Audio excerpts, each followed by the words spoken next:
Hi అండి, అందరికీ నమస్కారం. ఈరోజు వీడియోలో వచ్చేసి ఫిష్ కర్రీని ఏ విధంగా చేసుకోవాలో చూసేద్దాం రండి.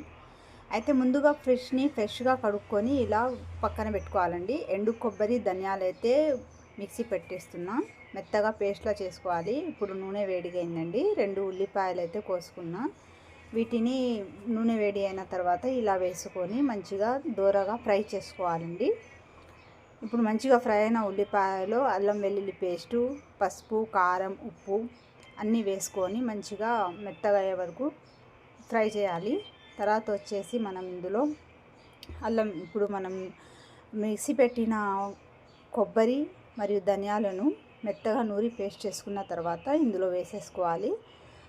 తర్వాత వచ్చేసి కొన్ని నీళ్లు పోసి అందులో ఫిష్ ముక్కలు అయితే వేసుకోవాలండి. చేప ముక్కలు అయితే వేసుకొని ఇలా మంచిగా 5 నిమిషాలు ఉడకపెట్టాలి.